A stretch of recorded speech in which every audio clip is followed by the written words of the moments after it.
Bonjour à tous et bienvenue sur Les mots magiques, la chaîne du copywriting en français. Je suis Selim Niederhofer, copywriter et coach en copywriting. Et aujourd'hui, je suis super content de recevoir Philippe Schuppen. Tu dis bien Schuppen ou Schuppen? Comment tu dis? Je dis pas ça du tout. Je dis Soupen. Ah, superbe, tu vois, mais voilà. Mais c'est parce que moi, je suis allemand dans ma tête. Donc, quand je vois SCH, je dis che. Tu vois, je suis obligé. C'est comme ça. Redis-le, du coup, ça fait quoi? Soupen. Ok, d'accord. Bon, vous l'aurez compris, Philippe est belge. Alors, on va s'amuser aujourd'hui. On va jouer avec les mots. Je ne sais pas si vous connaissez bien l'histoire du copywriting belge ou l'histoire de la création belge, mais pour moi, la Belgique, c'est avant tout la bande dessinée. Il y a le musée de la bande dessinée à Bruxelles qui est vraiment génial. Si vous vous demandez, ah ouais, Bruxelles, la BD, je ne savais pas du tout, ben si, c'est Lucky Luke notamment.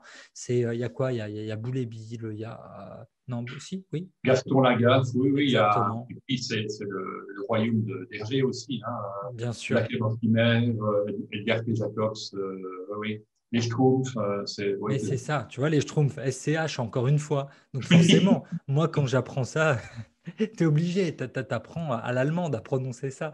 Bon alors, Philippe, raconte-nous, qu'est-ce que tu fais dans la vie?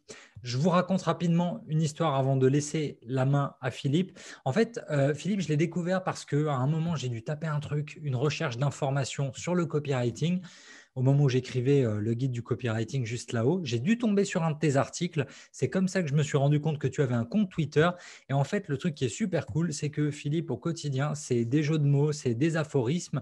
C'est comme ça que je me suis rendu compte aussi qu'il avait écrit des livres, notamment les carnets dont il va nous parler. Et du coup, j'ai eu envie de discuter avec lui parce que je me suis dit que ça ferait une bonne vidéo, un bon titre de vidéo, une bonne blague belge, quoi. Le copywriting belge, est-ce que ça existe? Alors, Philippe, raconte-nous tout. Comment est-ce que tu as commencé et qu'est-ce que tu fais surtout? Alors, en fait, je n'ai pas une carrière, je n'ai pas commencé ma carrière comme copy, je n'ai pas étudié le marketing du tout. J'ai une carrière dans la finance, dans la comptabilité, dans l'assurance, donc quelque chose de très sexy, très attirant. Ouais, Hein, vraiment, là, on repense à la chanson de Laurent Voulzy, ça valse pas mal dans les assurances, le morceau Rock Collection. Donc, j'ai une carrière de gestionnaire, de sinistre, voilà. Enfin, je n'étais pas sinistre, mais en tout cas, les dossiers l'étaient. Et puis, je suis passé en 98, je vais parler français pour les Français qui nous regardent. parce que 98, c'est trop compliqué pour nous. C'est trop compliqué, On oui, il peut faut faire pas. une vidéo spéciale. Voilà, tu vois, il faut faire ça. Donc, j'ai entamé une carrière de rédacteur à la communication interne d'un grand groupe financier mondial, en fait. D'accord. N'ayons pas peur des mots. Et je suis arrivé rédacteur en chef donc, à la communication interne, où je m'occupais donc du magazine d'entreprise avec près de 6000 lecteurs.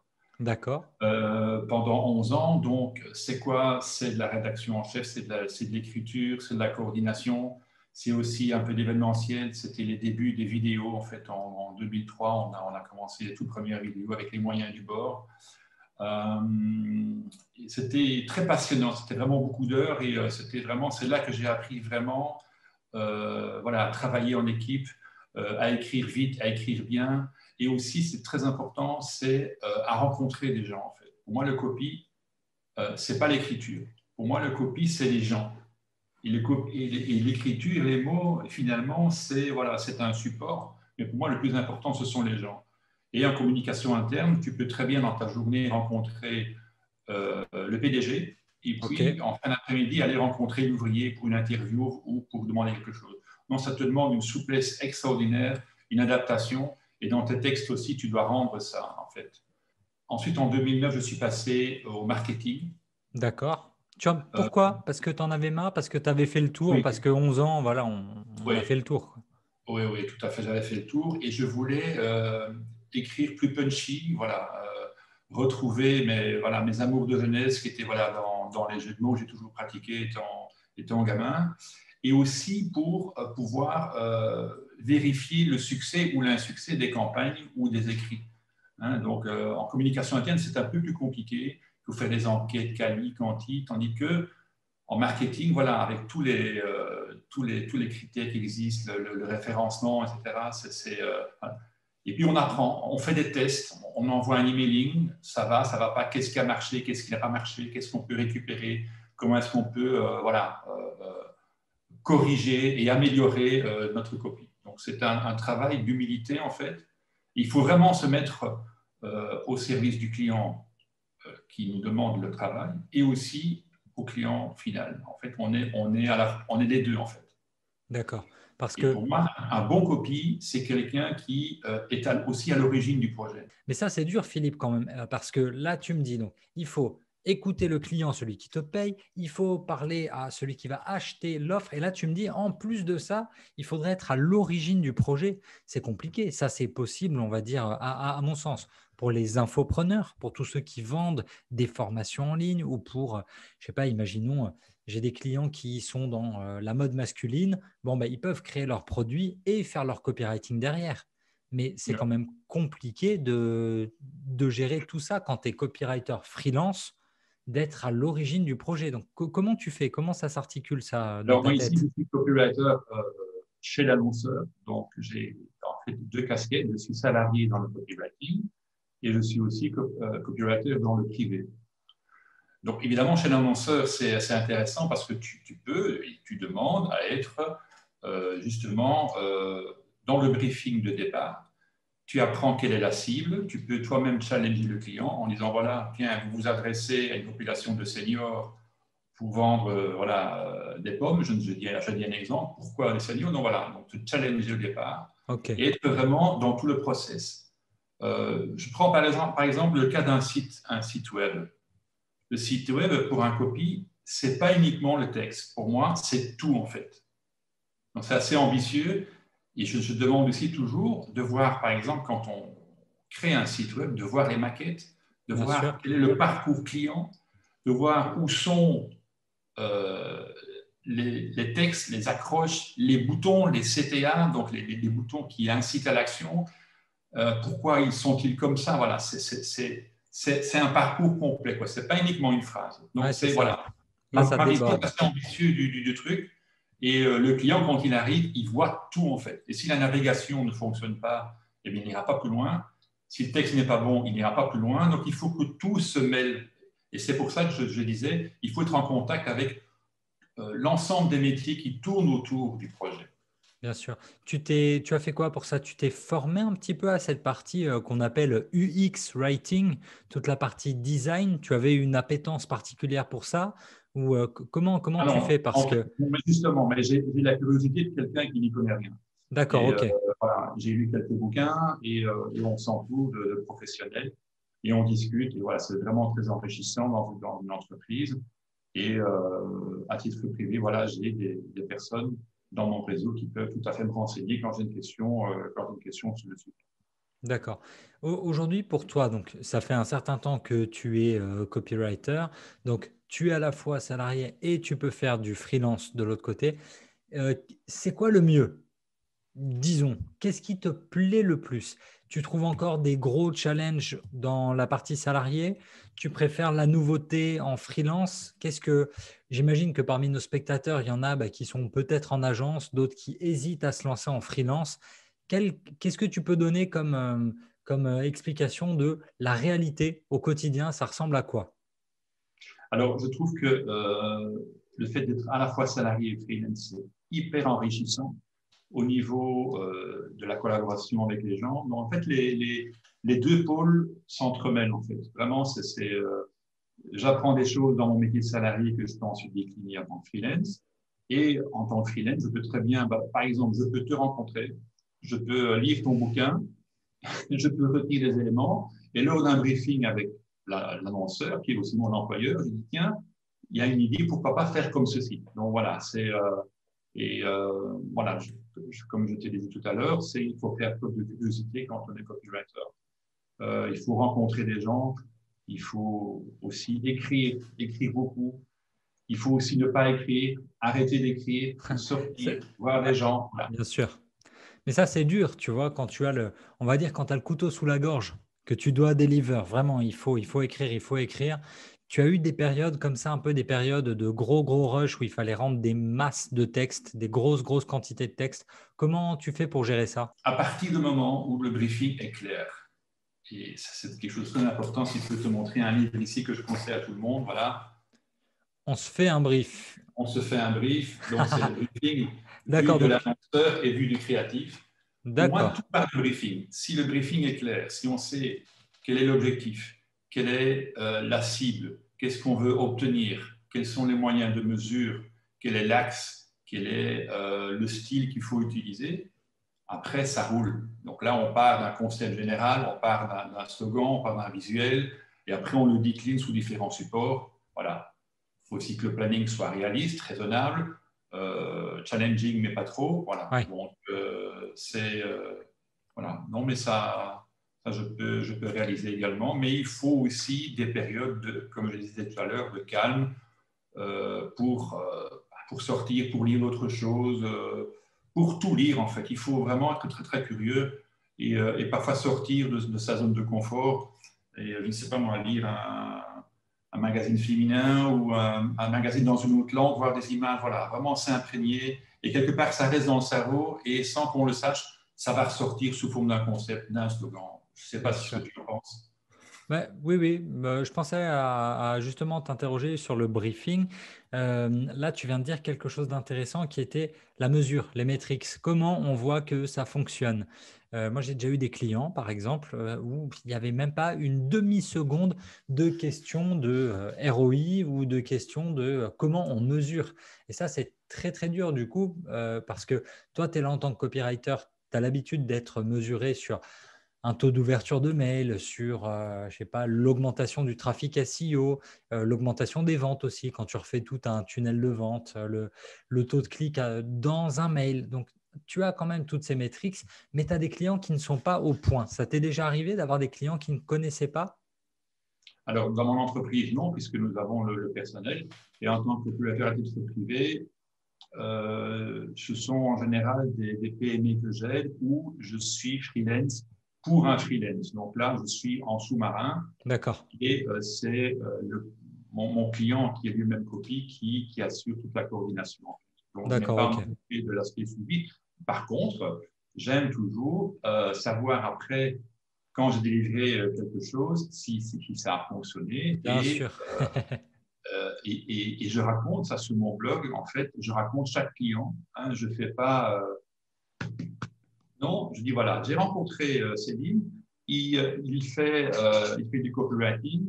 Il m'a contacté pour ça. Voilà comment ça s'est passé. Voilà l'idée et voilà le délivrable. Et voilà, j'ai appris ça. Il m'a appris ça. Voilà.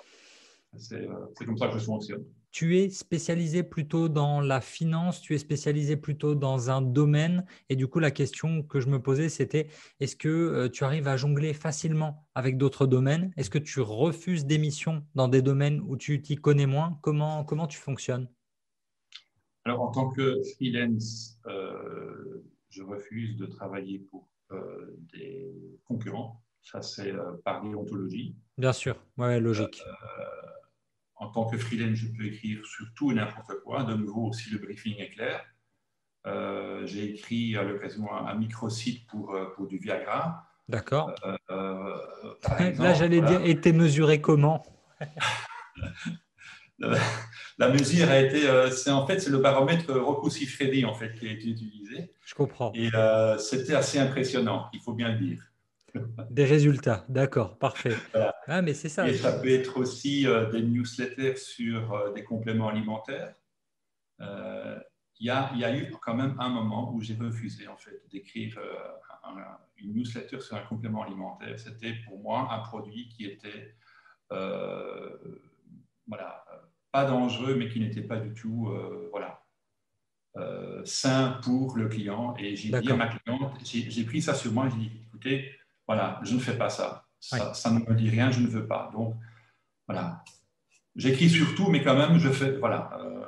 Il y a évidemment des clients aussi que je refuserais, évidemment. Mais voilà. Ouais, c'est Il faut intéressant aussi quand avoir une même. certaine éthique quand même, C'est hein, de ça, toute façon, dans chaque métier. Cette question de la déontologie, elle est assez importante. Après, Ouais. on a tous des déontologies, on va dire, à géométrie variable. Moi, je sais que, tu vois, typiquement, je suis souvent contacté pour mon blog perso pour écrire sur des casinos en ligne. Je ne fais Mhm. pas. Alors que j'écris pour le poker en ligne et que Oui. j'écris sur les paris sportifs. Mais parce que je pratique moi-même. Tu vois, ce sont des domaines où je me dis, OK, si je suis accro au poker ou si je suis accro aux paris sportifs, fine, ça va. Mais moi, c'est un truc qui m'amuse. En revanche, le casino en ligne où vraiment tu as ta machine en permanence dans ton téléphone, ça, je trouve que c'est dangereux. J'écris pas non plus pour les cigarettes. Pour Coca-Cola, pareil, c'est toujours, mais depuis le début, j'ai toujours vanné, je me suis toujours moqué de Coca-Cola. Plus grosse marque au monde, une des meilleures marques au monde. Encore Mais, cette année en Belgique, c'est la première marque mais bien sûr, belge. Ouais. ouais, mais pour moi, il y a pas moyen. C'est tellement associé dans ma tête à l'épidémie d'obésité dans le monde. Et encore une fois, bon, géométrie variable, si demain Red Bull débarque et frappe à ma porte, mon imaginaire n'est pas le même sur Red Bull. Je sais que c'est nocif, mais j'en bois. Et la Formule 1 et les sports extrêmes. Donc, tu vois, j'ai un affect qui est différent. Donc, ouais, j'écrirai sur du Red Bull, mais j'écris pas sur le vaping, les cigares. Enfin, non, tout ça, voilà, c'est important pour toi quand même d'avoir une éthique. Oui, si Coca-Cola me contacte, je sucre. Oh oui, c'est ça, des vannes en Ça passe. direct. Des vannes en direct, c'est ça qu'on voulait. Vu que tu écris aussi des carnets d'aphorismes, de petits proverbes, de phrases marrantes, est-ce que tu te dis pas quelque part, bon, je suis copywriter par dépit. J'aimerais bien écrire un grand roman, j'aimerais bien écrire un grand scénario.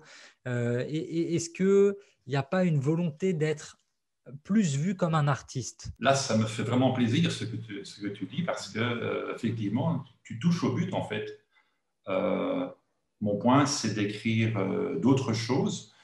Sur mon blog, j'ai écrit une chanson voilà, que les compositeurs peuvent venir regarder et prendre et utiliser. Bon, je donne tous les droits. J'ai envie d'écrire une nouvelle, j'ai envie d'écrire un roman. Plus tard aussi, ben, dans quelques années, j'ai envie de transmettre voilà, mon savoir par des formations. J'ai envie aussi de créer ma propre maison d'édition, puisque le carnet Inspiral que j'ai sorti, voilà, il est sorti en auto-édition pour éviter les soucis, les retards et voilà, le stress avec certaines maisons d'édition. Bien sûr. Voilà. C'était une très très belle aventure, je vais te le montrer ici. Bien sûr, parce que celui-ci, je ne l'ai pas, j'avoue. Les Voilà, carnets inspirales, c'est un peu les carnets à spirale, les carnets voilà. inspirants. Je suis je suis obligé d'expliquer la blague pour ceux qui parleraient pas très très bien français, hein. Et c'est vrai que au quotidien, si vous suivez Philippe sur Twitter, c'est jeu de mots sur jeu de mots. Il y en a qui sont merveilleux, il y en a d'autres où vous vous dites putain, c'est des blagues de mon tonton, quoi. C'est les dad jokes. Mais moi, ça me fait marrer. C'est pour ça que je te suis hein, sur Twitter. Et donc, ouais. Tu fais comment quand tu écris pour un client? Du coup, tu es obligé de te censurer parfois. Il y a des phrases où tu te dis celle-là, elle est géniale, mais le client, il te force à l'enlever. Ça arrive parfois des petites tensions comme ça où tu te dis mais elle est géniale cette phrase, faut pas l'enlever, mais ça colle pas pour le client. J'ai eu ce sentiment, et sans doute que toi aussi tu l'as eu, puisque tu le dis. Voilà, mais je travaille sur moi et voilà. Donc, le client choisi, c'est le client qui paye. Après, voilà. Donc, récemment, j'avais trouvé de très très bons slogans pour une marque et ils ont utilisé quelque chose, une traduction en fait, une D'accord. traduction d'un très bon slogan dans l'autre langue. Ils l'ont traduit en français. Voilà. Petite déception, puis on passe à autre chose. Ouais, bien Et voilà. sûr. Il faut rester humble aussi. Voilà. On n'a finalement qu'une petite partie du truc. Et voilà, Ah, tu cherches un livre, tu cherches un livre, tu veux nous montrer un livre. Je vais te montrer ici Sébastien Bailly, qui a écrit aussi sur l'humour. C'est un journaliste de Rouen. D'accord. Et c'est un bouquin voilà, qui est vraiment c'est un bouquin de poche avec justement toutes les formules, avec les calembours, les acrostiches, les devinettes. Voilà, c'est vraiment c'est mon livre de chevet. Qu'est-ce que je peux aussi te montrer? les règles d'or de l'écriture en entreprise, de Pascal Perrin, qui est extraordinaire, qui organise des ateliers d'écriture, qui est très, très bien. Alors, la ponctuation, pour moi, Ça, c'est j'avoue, ouais. Ponctuation, j'ai essentiel. encore des progrès à faire. Ponctuation, ah, ça me stresse. Tu sais, ce qui me stresse le plus dans la ponctuation, c'est les points à l'intérieur des guillemets avec ensuite un autre point. Alors là, je t'avoue que j'ai pas encore fait cet effort suffisant. Normalement, il y a un relecteur. Tu vois, quand tu écris un livre, il y a un relecteur. Sur un site internet, bon, on s'en sort toujours, on évite les guillemets à rallonge et tout. Mais ouais, il y a encore quelques règles que je ne maîtrise pas complètement. Et c'est ça qui est intéressant pour nos spectateurs, c'est que tous les livres que Philippe vient de montrer à l'instant, ça peut vous permettre de progresser dans tous les domaines et de voir que le copywriting, c'est pas simplement appliquer des méthodes à la lettre, c'est pas simplement utiliser la superstructure là dont je vous parle dans le guide du copywriting, mais c'est aller chercher des idées, aller chercher donc des mots, ouais, des mots pour rire. Là, alors, je ne le vois pas dans la bibliothèque, mais je sais que j'ai un dictionnaire de l'argot, tu vois, pareil, pour trouver des mots comme ça, et ça donne des idées. Ça peut donner des idées. Alors, en parlant d'idées, je voulais te demander, tes idées, elles te viennent comment, toi? En français, en anglais, en flamand? C'est comment ça marche dans ta région? Tes clients, tu bosses en une langue, deux langues, trois langues? Deux langues dont je travaille principalement donc, en tant que salarié avec des néerlandophones. D'accord? Toute ma famille est néerlandophone du côté de mes grands-parents, mais je suis francophone. Donc, j'ai à la fois la rigueur, si tu veux, flamand, et le côté flemmard francophone. Donc, Superbe. voilà. Tu résumes très très bien le Un côté mélange un peu francophone. compliqué. Flemmard, ben merde. Mais écoute, Je je pense peux qu'on le va me comprendre. bannir de Twitter et de ta chaîne vidéo YouTube. Ah là là, c'est ça. Et alors, en off, Philippe m'a envoyé un truc qui est super chouette. Vous savez, les Belges, s'il y a des spectateurs belges, depuis 2018, pour nous, vous êtes le pays du seum, avec Thibaut Courtois qui a le seum en permanence. Bon, voilà, on est champion du monde une deuxième fois. Là, vous vous préparez, on se prépare au moment où on enregistre. On est en train de préparer l'Euro 2021 et vous avez eu cette superbe campagne que tu m'as envoyée. Donc, c'est de la réalité virtuelle, enfin du deepfake, encore mieux, du deepfake avec deux grands entraîneurs légendaires des Red Devils, les Diables Rouges, l'équipe nationale belge. Euh, mais dedans, ça parle en anglais. Enfin, ça parle. Non, ça parle français. Ça parle, du coup, quand tu dis néerlandophone, on dit quoi? On dit flamand? Le néerlandais, en fait. Le Oui. néerlandais, carrément. Oui. Ok, d'accord. Et celui qui anime, c'est Go, it's Devil Time. C'est en anglais. Donc, vous Oui. vivez au quotidien avec les trois langues. En Belgique, oui, oui, en 3, 4, 5 langues. À Bruxelles, par exemple, tu as 180 nationalités. Oui, Donc, forcément, mais c'est le cœur de l'Europe, on est vraiment logique. au Ouais. cœur de l'Europe. Oui, tout à fait. Et Et ça a un impact dans ton copywriting? oui, parce que nos communications sont bilingues. Elles étaient trilingues à l'époque. Maintenant, elles sont bilingues. Et c'est très intéressant de travailler avec des collègues néerlandophones. Par exemple, quand on a travaillé sur des concepts, sur des slogans, comment est-ce qu'on peut finalement, au départ d'un slogan dans une langue, trouver autre chose, pas une traduction, surtout pas. Voilà, garder l'idée. Voilà, c'est vraiment fascinant.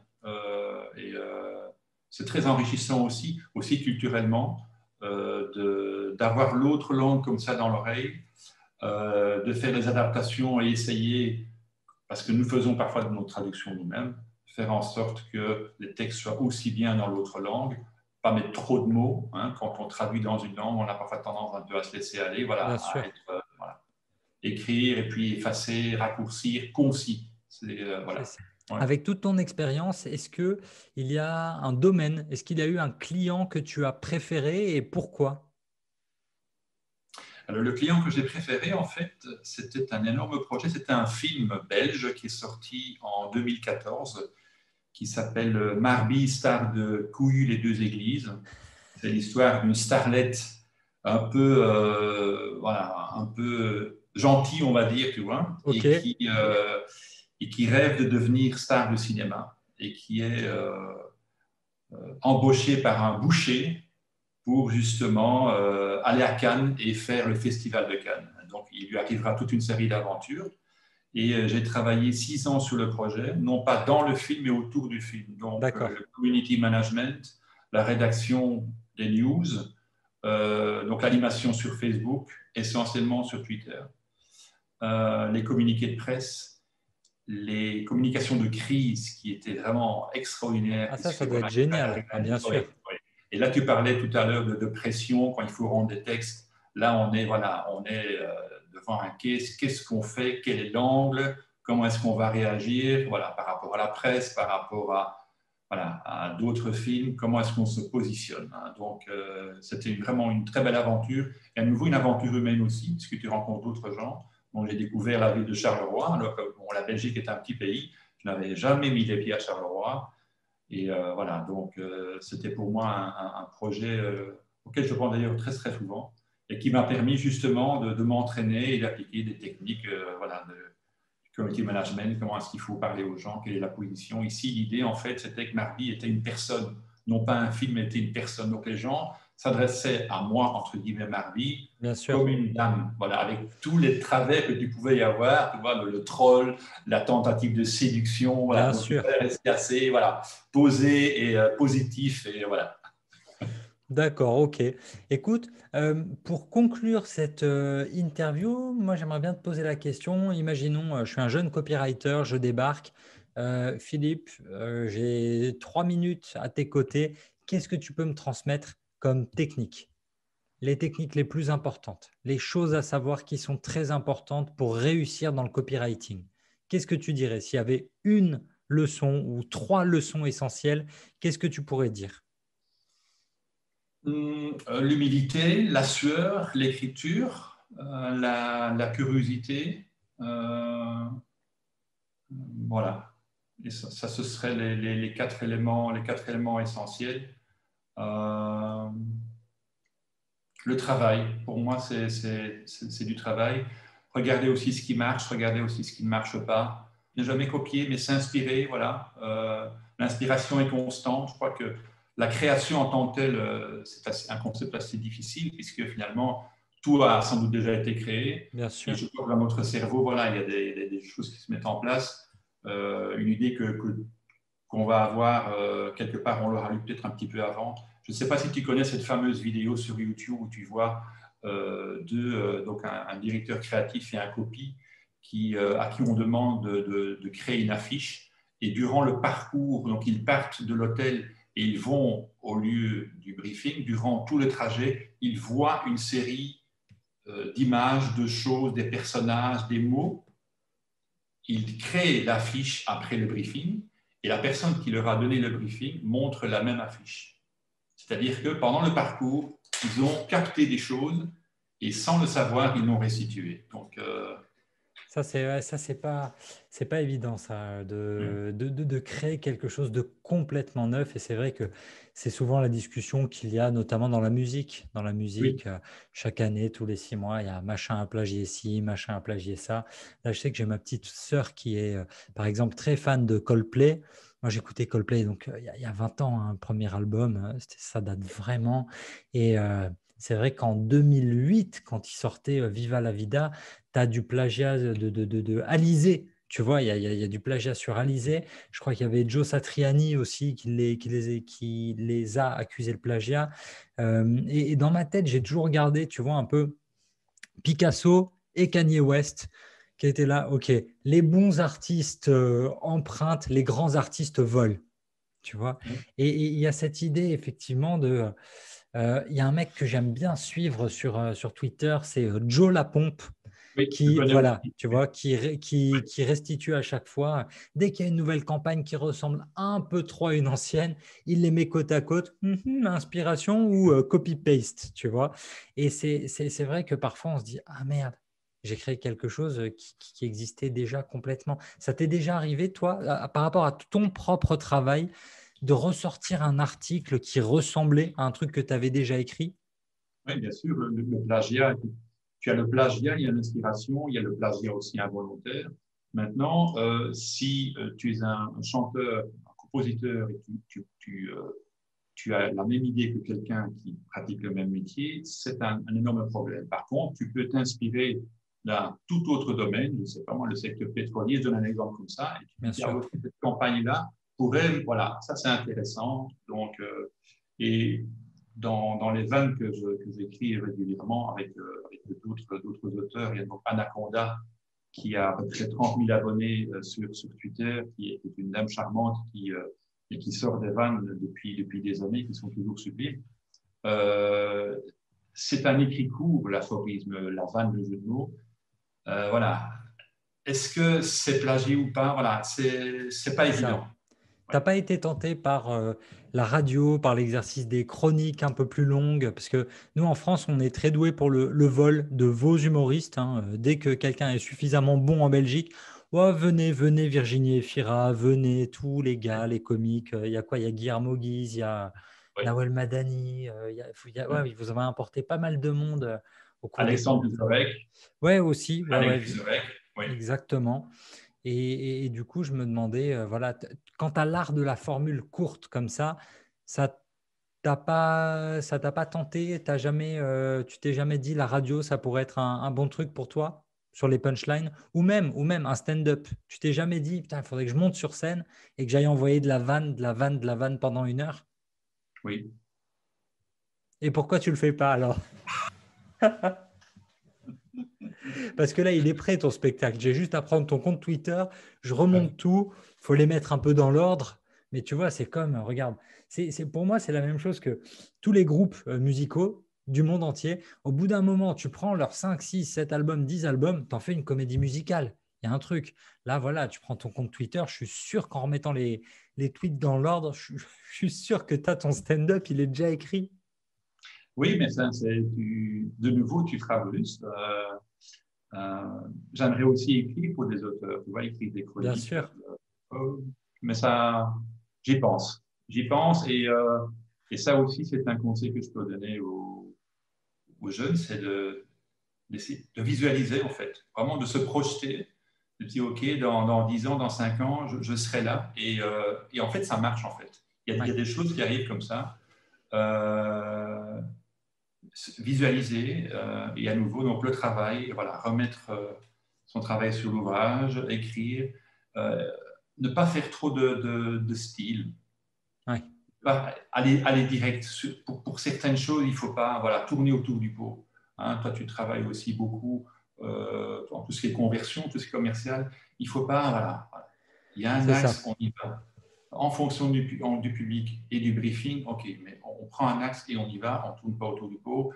Si c'est une poésie, eh bien on parle en poésie. Si c'est un texte long, OK, on peut développer. Voilà, donc être souple, c'est avoir une souplesse d'écriture et savoir écrire sur tous les domaines. En fait, un copywriter doit pouvoir écrire sur tout.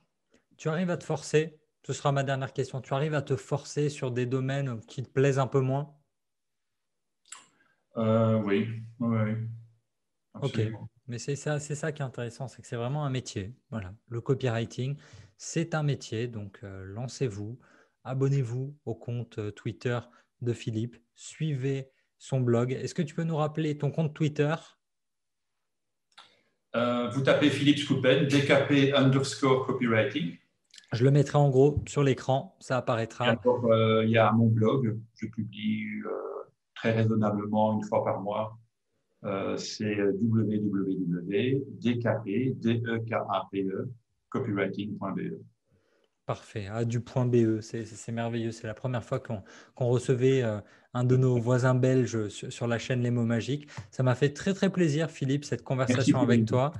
toi. Je te souhaite le meilleur pour la suite et il me tarde de bosser sur tes campagnes de pub quand tu seras sur scène. Je te contacterai en premier.